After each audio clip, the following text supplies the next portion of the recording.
Hey there, baker. Welcome to my kitchen. I'm Brette, the out-of-home baker, and this is my site where I teach you everything about baking and business so that you can see success faster as a home baker. And today I'm going to teach you how to make my standard American buttercream recipe.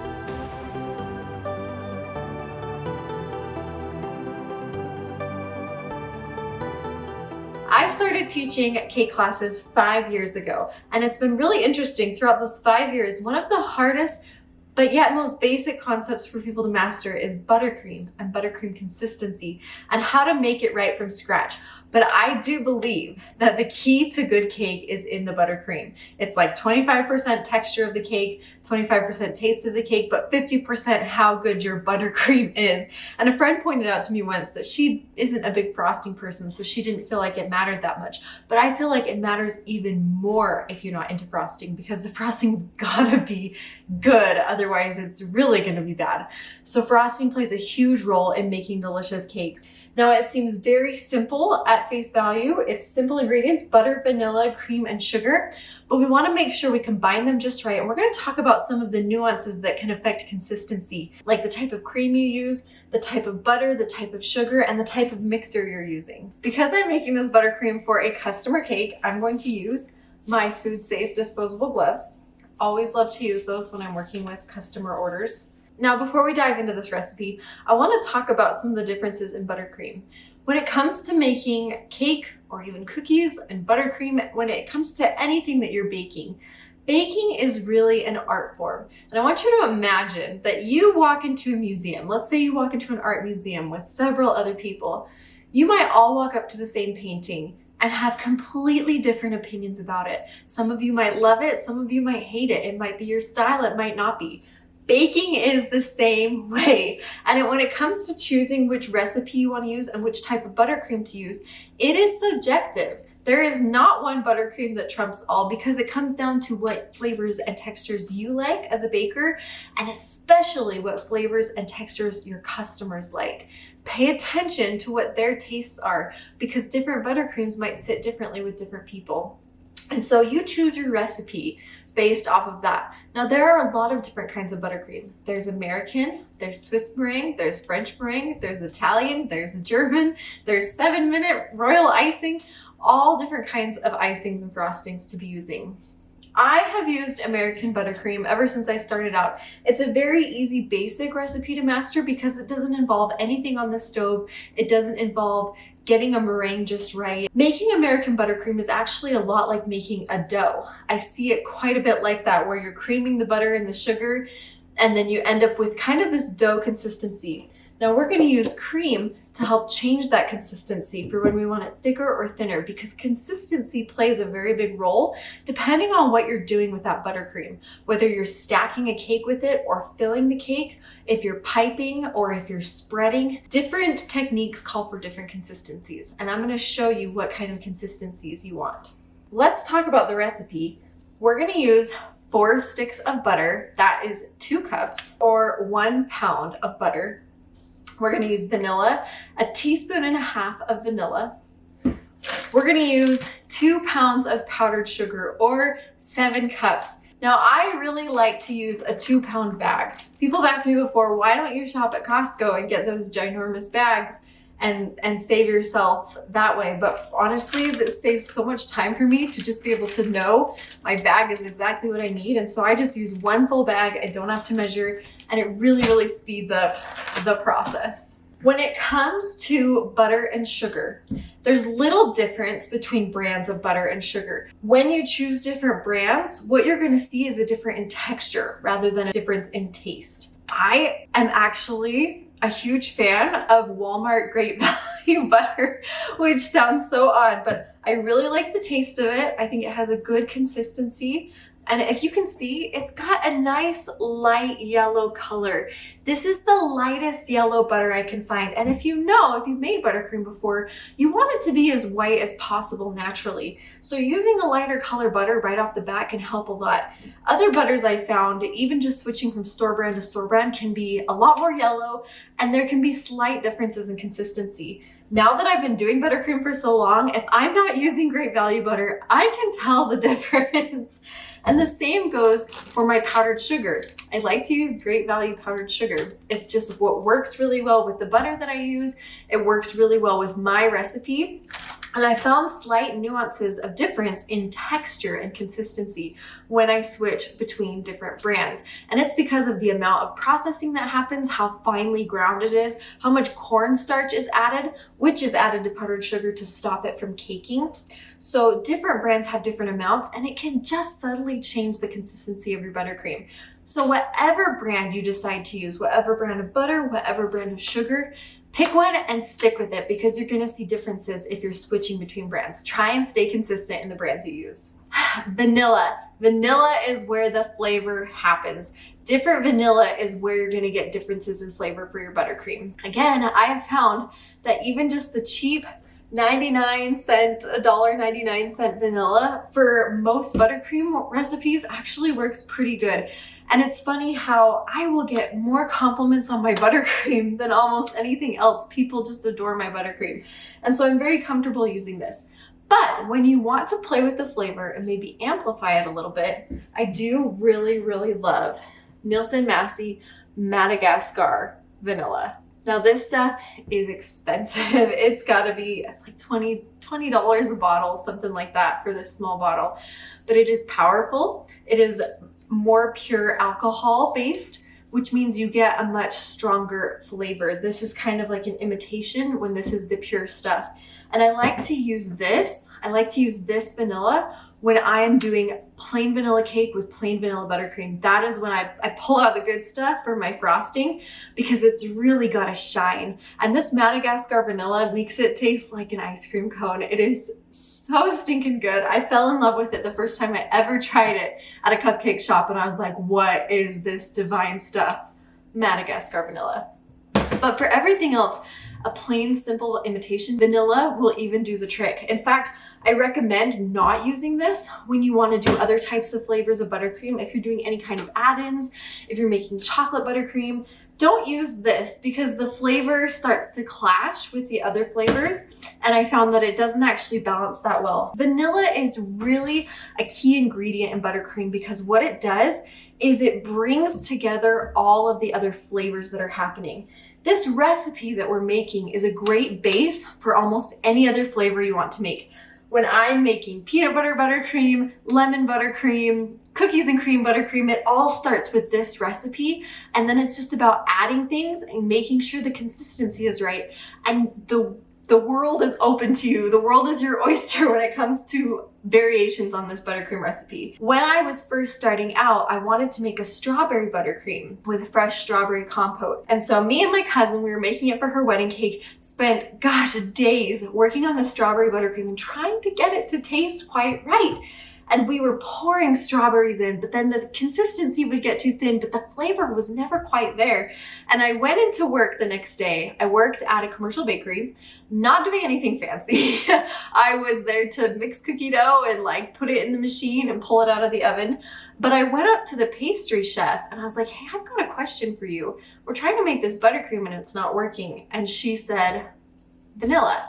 You need more vanilla, because vanilla pulls together all the flavors and it brings out the best of all the flavors. And lo and behold, we added more vanilla instead of just dumping more strawberry in, more vanilla, and it did the trick. We were blown away. The other ingredient that will help with that is salt. Now, I like to use salted butter. This is very contrary to what most bakers will tell you. But when we're working with American Buttercream, where it's like a dough, we're not looking for any kind of chemical reaction. We want salt in there, and I find that using salted butter is the simplest way to get it in. When I've added salt before, if you don't mix it properly, it can be grainy, and you do have a little bit more control, but it's so close that to me, in a recipe like this, where it's not chemical based, we're just looking for physical changes, having that salt already in the butter doesn't do any harm. You're never gonna have one where you're like, whoa, that had like a half teaspoon more of salt. So using salted butter is not a problem with an American buttercream recipe. And having that salt in it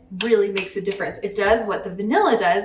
It adds flavor and it brings it all together. You wouldn't think that of something sweet, but if you've ever made like chocolate chip cookies and left out the salt, you realize that it plays a crucial role. Even just a little bit of salt makes a world of difference. So I use my salted butter to get that flavor amplified in the buttercream. Then we're gonna use cream to work out the consistency. This will help bring it smoother and also more spreadable for us. The thinner we want our buttercream, then the more cream we add. I do like to use heavy cream when I've got it available. If not, I will use whole milk. Try to avoid using skim milk, because what we're doing here is we're having a lot of fat mixed together. And then when we add a liquid, it's mostly water.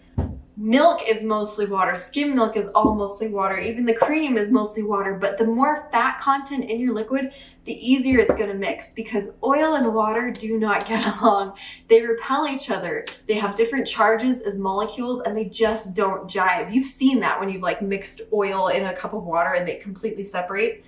That's what's going to happen to your buttercream if you don't have a liquid with high fat content to help that emulsion, is what it's called. We're doing a water in fat emulsion here, where we want it to do the consistency, get it to the right spot, but we don't want it to split where it gets grainy and lumpy and it just doesn't look and taste right. So we're gonna start making our buttercream. Now, like I said before, I'm making this buttercream for a customer whose cake I'm actually gonna put together on Wednesday. You can make buttercream well in advance of when you need to use it. And this is one of the great secrets of baking. The more you can split up production, the better it is for you. When you try to bake and make buttercream and decorate and assemble and deliver all in the same day, you just die. It is so much work, so much stress, and it just kills you. And I feel like that is why a lot of people drop out of the baking game, is because they try it for the first time, but they don't know you can do that and split up the production process. And so it ends up killing you, and you're like, I never want to do that again. That was 10 hours in the kitchen, and I don't blame you. So I always break up my production. For this cake I'm doing on Wednesday, my layers are already baked. They're wrapped airtight and they're in the freezer. I'm making buttercream today. I'm gonna color it tomorrow. And then on Wednesday, I'll be able to pull it out, put it all together, and I'll be ready to go. American Buttercream can stay airtight in the fridge for up to a week for maximum freshness. It's not gonna go bad after that, but the butter will start to oxidize and you can start to get some off colors and off flavors, because that's naturally what happens. Think of like an apple or banana. Once you cut it, it kind of starts to go brown. Once you've whipped this and introduced oxygen to it, the fat in the butter is gonna oxidize. And so it'll just start to not be quite as fresh. It's not gonna kill anybody, but the quality goes down a little bit. I will also tell you, this is a good recipe to frost a 6-inch, 3 to 4 layer cake. My cakes are 6-inch in diameter. They're 4 layers tall, which ends up being about 5 inches. So 5 inches tall, 6-inch in diameter. This will be enough buttercream for me to fill it, crumb coat it, and final coat it. However, I do think that when you're still new at baking, if you're still on a learning curve with figuring out how to do a cake, it's good to make a little bit of extra buttercream. I'm fast and efficient at this enough that I know this batch is gonna be perfect for covering my cake. But back in the day when I was just starting out, this would not have been enough, because it takes a little bit more when you're practicing and you're not being as economical with your buttercream and you're trying to like make it just perfect and just right, and you might use a little more when you shouldn't have. And so if you're making buttercream for a 6-inch cake, I recommend doing a batch and a half of buttercream. So that would be 4 sticks plus 2 more.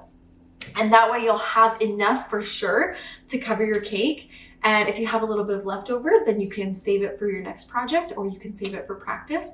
And that way it doesn't go to waste. But definitely it's good to have a little bit more than you think you're gonna need. So I'm doing this 4-stick batch today for my 6-inch 4-layer cake, and that's gonna be plenty to fill and cover and stack it. Let's start rolling. So for my buttercream recipe today, I am gonna use my 4.5 quart KitchenAid stand mixer. This is a tilt head. Now you can see right here, I've got my bowl lift one. This one is a 6 quart. This is another thing to be aware of. There's not always one right mixer to use, but every mixer is also gonna have its nuances of how much air it incorporates based off of the speed of the paddle, what kind of paddle it is, how big the bowl is, where you need to scrape it. So just know that recipes might need to be adjusted depending on the mixer you're using. When I'm making my buttercream, I actually typically use a Bosch mixer, which is like a big bowl and it has a lid. And I make my buttercream in that because I really like the lid factor. When I'm doing small batches though, a small KitchenAid is perfect for that. The hardest bit about it is to keep everything in the bowl so that it doesn't fly out when you go to mix. I'm also using a paddle that has natural scrapers kind of attached to it. It's like this rubber spot and it lines up right with your bowl and it kind of naturally scrapes it as you mix. I actually got this from a friend who didn't need it and she passed it along and I am in love with it. I'm definitely gonna buy some more because it works so well. I love this paddle so much. Now, my mixer is also secondhand. I bought it off of Facebook Marketplace. And it moves a little bit slower than your typical KitchenAid, which I actually like a lot for buttercream because then it doesn't incorporate too much air into the buttercream. And it also doesn't make everything go poof quite as bad. So we're just gonna put all 4 sticks of butter right into the bowl. Now, the butter has been softening. Can you see how it's squishy? I can mold it and squish it with a lot of ease. It doesn't take any muscles or strength to get this to squish. I can deform it really easily, but it's not melted. This is very important. You don't want to melt the butter because butter, just like our frosting, it is a water and oil, a water and fat emulsion. There is liquid and water in this, but it's mostly fat and it's all been mixed together and cured in the right way to be butter. But when you melt it, you lose the emulsion and you've seen it separate into the liquid parts and then the fatty parts, and it doesn't really come back together quite the same. So once it's melted, it's not gonna make the buttercream quite as good. I have still done it before and it'll be all right, but just to start with the best buttercream that you can, you want it soft but not melted. I recommend keeping the butter on the counter overnight to soften it or for a few hours. If you forget, which I do constantly, I will pop it in the microwave for 5-second increments at a time. Just 5 seconds at a time, checking it in between until it is all the way soft and squishy. The smaller amount of butter you have in the microwave, the quicker it's gonna melt. So if you have just 1 stick in there, it's gonna take a quick 5 to 10 seconds. When you have 4 sticks in your microwave, it'll probably take anywhere from 20 to 30 seconds, but still do that 5-second increment so that you don't accidentally melt it. So I'm gonna lower my bowl, lock it on this side, and I'm gonna let this buttercream on medium speed. At this point, what we're trying to do is just get the right consistency. We're not really trying to whip it. We don't need to incorporate a ton of air. We just want it to be nice and smooth so we can start adding the sugar and we don't end up with any butter clumps. If you have darker colored butter, some people do like to whip it for a little bit longer, sometimes as long as 10 minutes, to try and lighten the color of the butter as you incorporate that air. At this point, because nothing's in there with the butter, you're not gonna end up with too many air pockets if you do decide to whip it that long. Because what creates the air pockets is granules of sugar being driven into the butter, carving out little grooves where the air can create bubbles. Without anything in there right now, it is incorporating air, but it's so fine and the bubbles are so small that you won't get a ton of air pockets if you decide to whip it longer to lighten the color. So that was just about 30 seconds to a minute, just to get that soft, smooth consistency of the butter.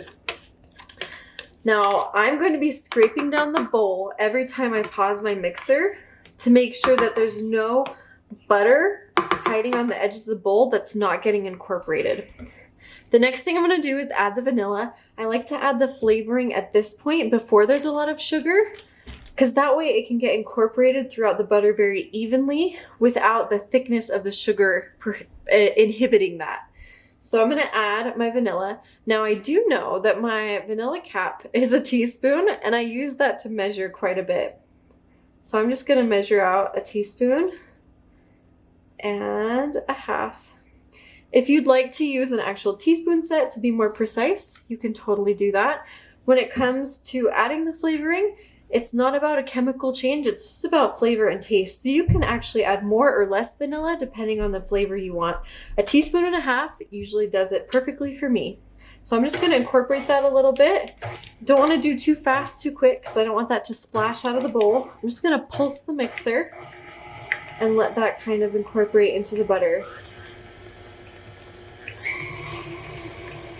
The other reason that I mix the vanilla in at this point instead of just pouring it in and then adding the sugar, sometimes when the sugar hits that vanilla, it gets wet and it'll clump. And so you'll see little kind of brown sugar clumps in your buttercream. So mixing that vanilla into the butter will stop that liquid from mixing with the sugar and creating clumps. All right, I'm gonna cut open my bag of powdered sugar. Remember, this is a 2-pound bag and it's all going in. If you are measuring out of a bigger bag, it's about 7 cups. I recommend, if you are measuring, to add a little bit less than you think you're gonna need so that you can add more if some is missing, because you can always add more, but you can't take away. I know I'm gonna use this full bag. I'm gonna start by pouring in maybe about 1/3 to 1/2 of it, because I don't want it all to go flying out of my mixer all at once. So I'm gonna incorporate it in small increments so it stays in the bowl. When I mix with my Bosch, I don't have to worry about this because it has a lid. So I just dump it all in, crank that baby up, and it all stays inside. But I'm doing it in increments just to keep down the mess and the splatter of the sugar. I'm gonna pulse it to let it combine a little bit. Just kind of get it combined before I turn it on to full speed.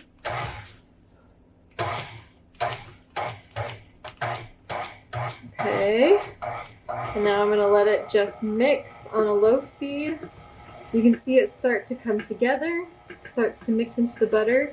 I'm gonna turn it up 1 notch and let it really get incorporated. Now it's back to that creamy, smooth consistency. Now that we're adding sugar into our butter, we want to be wary of over-mixing and whipping too much air into it. Now we are worried about too many air bubbles getting incorporated into our American buttercream. So I'm going to keep it on lower speeds, and I'm going to try not to mix it for too long, just long enough to get it smooth and all incorporated, but not so long that we start getting too many air bubbles. All right, I'm going to scrape down the paddle and the bowl. I want all of this butter to get mixed in. Nothing should be hiding on the sides or on the bottom. So I'm scraping it really good with my spatula. Kind of just turning it over, making sure all the butter is getting incorporated.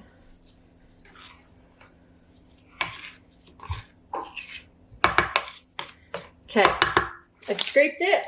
I'm gonna add the next bit of powdered sugar. Let's see if we can get the whole bag in here. All right, again, I'm gonna pulse it so the sugar doesn't go everywhere. Just gently pulsing it so that it incorporates before we turn it up to speed.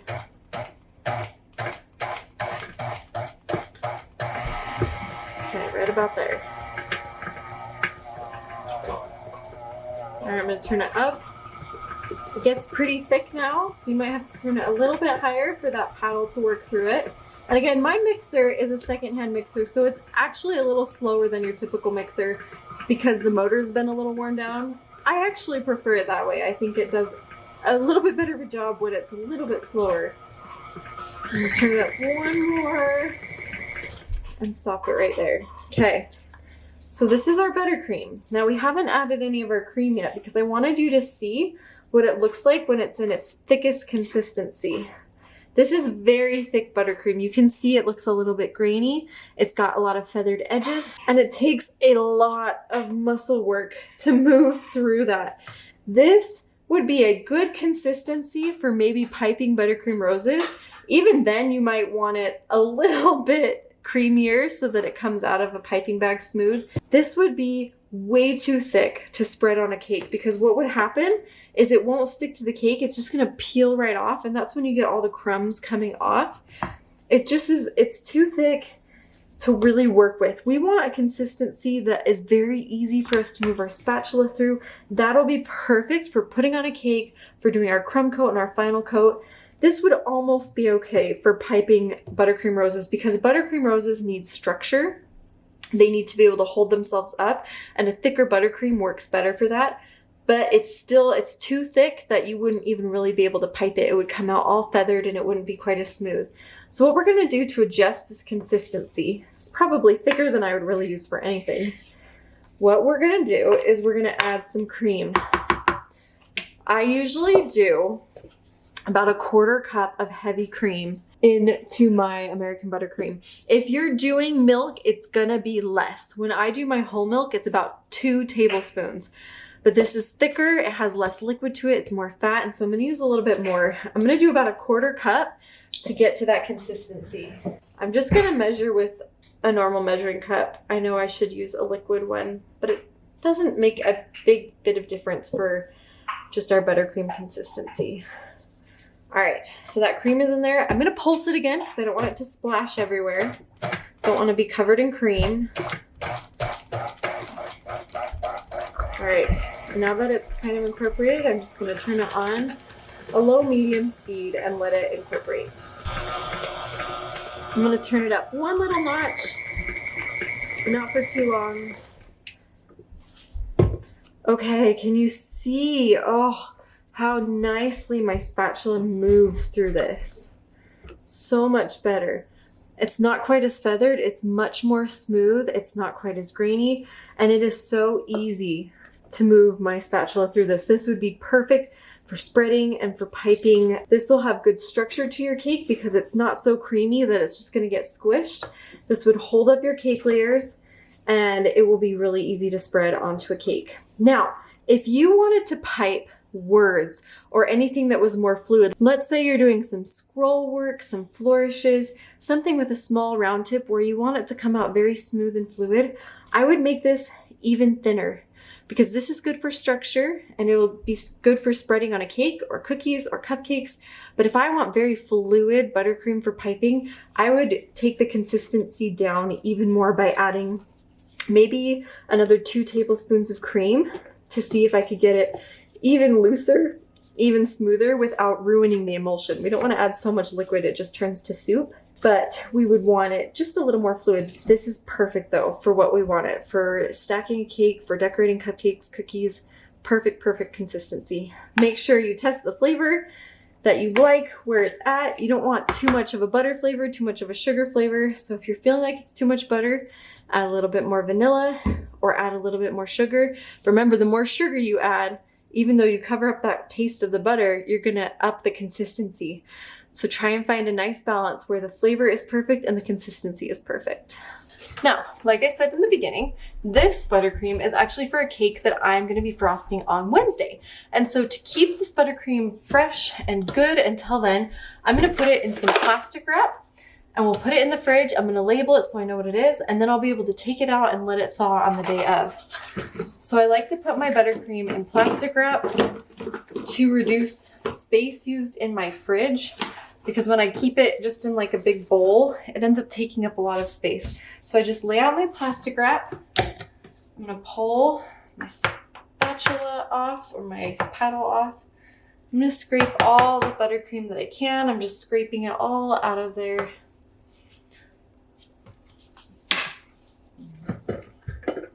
All right, I'm gonna use a butter knife to kind of just scrape this off my spatula and just let it plop right onto the plastic wrap. You want this to be flat. I'm gonna aim to make almost like a disc, a flat disc, kind of like you would with cookie dough if you were gonna chill it. We don't want it in a big blob because then the outside will thaw, but the inside won't. And it'll thaw a lot more even and a lot quicker if we keep it kind of like this flat kind of disc shape. So I'm flattening it as I go, scraping off all this buttercream. If I ever make more than a one-time batch of buttercream, more than 4 sticks, then I'll separate that into different wrapped portions of buttercream, because it starts to be too much buttercream to fit in one little plastic wrap section. So get everything off. Okay. All right, so I'm gonna pull that plastic over and I'm gonna wrap it 3 times because I want it to be nice and airtight. And I'm switching the direction it went. Last time I wrapped it around this way. This time I'm gonna wrap it this way to close up those holes and really prevent any air from getting in. I wanna keep it nice and airtight and fresh. We'll give it one more wrap for good measure.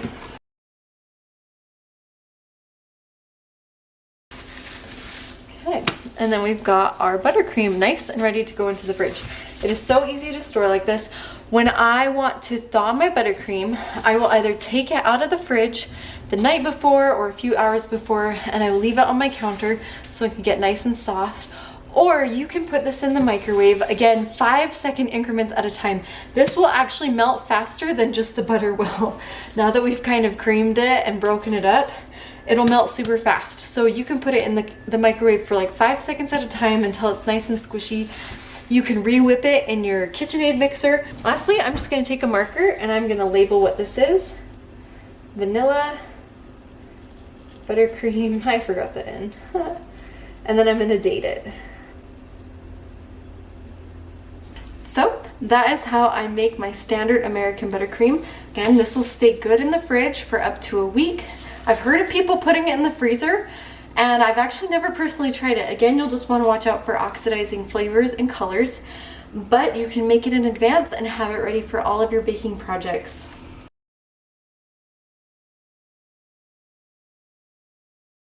I want to help you keep learning, and I want to help you keep improving your baking as well as your business. So make sure you subscribe to the channel so that you can stay up to date on all the latest tutorials, classes, and content I'm posting here.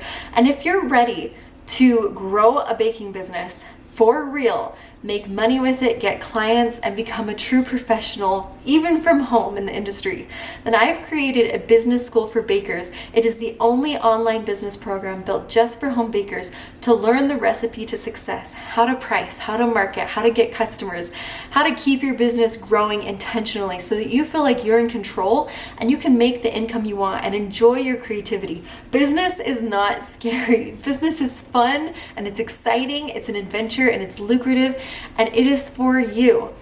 Jump into the Business School for Bakers and get started today on my 7-week online program of how to grow your baking business to success. You don't have to go at it alone. There's already a map laid out for you. Once inside the student portal, you'll be able to access content week by week or access content as needed. You get weekly emails telling you what are your to-dos, what things you need to watch, what things you need to read, and what action items to take so that you can implement everything you're learning in the business school. Thanks for watching. I'm Brette, the Out of Home Baker, and I'll see you next time. Stay sweet.